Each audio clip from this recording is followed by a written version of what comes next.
let's talk about the inauguration. Let me give you a brief. I know we've talked about it, and we did a little clip on it yesterday. If you want to hear me and Anoa, my sister from another mister, just go at it.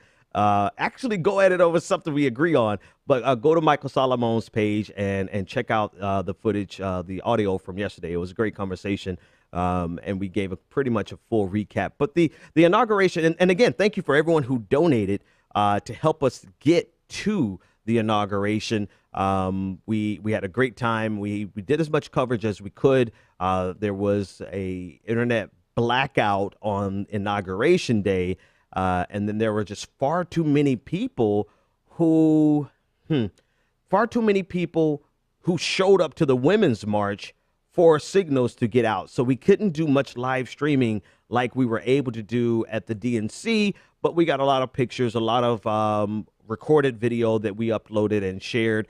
So thank you to everyone who helped us to get there. Now, the inauguration, you've seen the numbers, and a lot of people wonder why we're talking about numbers. The only reason, in terms of who showed up to the inauguration, the only reason it's relevant to discuss that is because of how blatantly Conway, Trump, and Spicer are willing to lie to us, even though we have seen it with our own eyes. Now, do politicians lie? Yes. Did Obama lie? I'm sure we could find a litany of lies. Is this the first time a press secretary has lied to us? No. So it's not as though we're feigning, oh, we've been lied to, we don't know what to do. It's the type and character of lie that is worth us discussing. More importantly, it's worth us not ignoring. Because some people want us to ignore these things because, I don't know, they want to control what we talk about. No, anyway. No, it's important that we discuss the nature and the type of lie. Because if they're willing, Spicer, Conway, and Trump. Spicer's a press secretary. Conway, I believe, is some type of special assistant who goes on the media, all the media shows, and, of course, Donald Trump. They're willing to lie about vanity. Vanity of vanities. It was all vanity. They're willing to lie because they're ashamed. Donald Trump is ashamed that only 1/3 of the people who showed up on Saturday actually showed up to his inauguration. The inauguration, they say some estimates of about 250,000 people attended, not counting the actual protesters who were out there.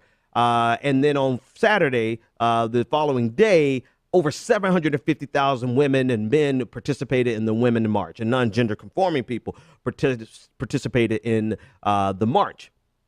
So this is something that was so important to Trump that he pushed his press secretary, Sean Spicer, out before the nation, before the press corps, to lecture them on how their eyes were lying to them, and they need to listen to what he is saying on behalf of Donald Trump.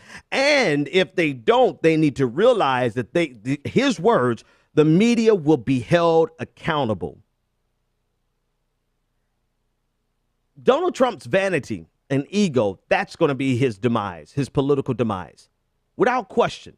His ego and his need to make the world think what he thinks and control the situation and control what people think about him, and his childlike minions who don't have enough nerve to lose their job in order for them to do the right thing. They would rather keep their jobs and go out in front of the world, Sean, and make yourself look like a complete buffoon, a complete moron. Like there's no high, lower in between. You know, we saw the pictures. We were there. I didn't need to see the pictures. We were there. Let me tell you how easy it was. We got downtown DC, I would say at about 9:30. Inauguration started at about 11:20. I got there so pretty late for a huge event.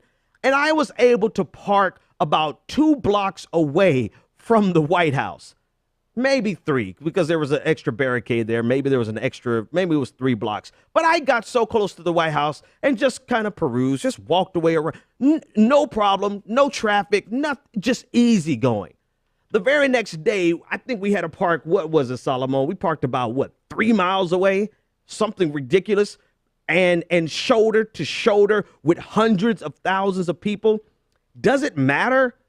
Well, yeah, actually it does. For the people who say it doesn't matter, it absolutely matters because numbers is power. Numbers is electoral power, right? So it's very fatuous to dismiss the importance of how many people showed up in opposition to Trump because that is political power. Now, what are their politics? That's a whole nother conversation, right? There's some problematic shit out there. Of course, that's a whole different conversation for another day, but it matters, right? Numbers translate, if you organize them, translate into electoral power.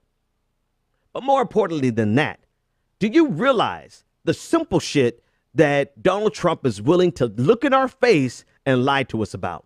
Now, tell me if he's not going to lie about so many other things that are of significance. This is, on a scale of significance, highly insignificant.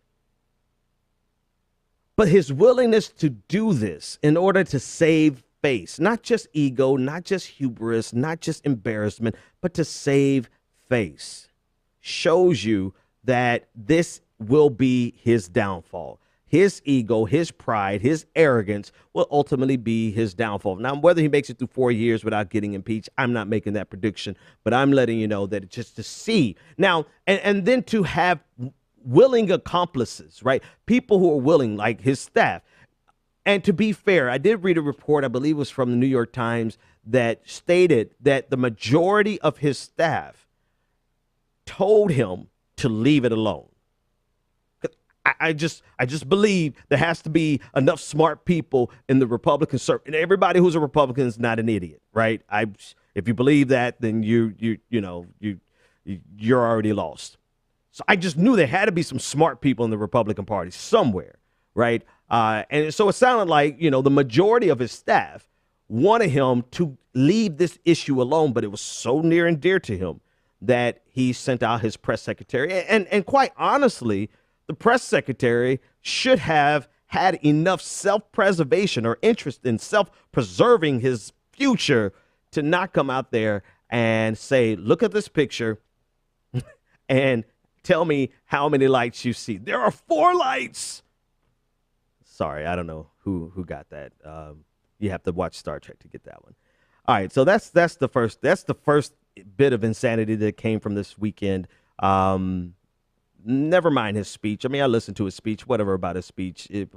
But what's important is the fact that we are here in this place and we are moving forward with an administration that has no qualms whatsoever lying to us about simple things because of ego and pride and saving face.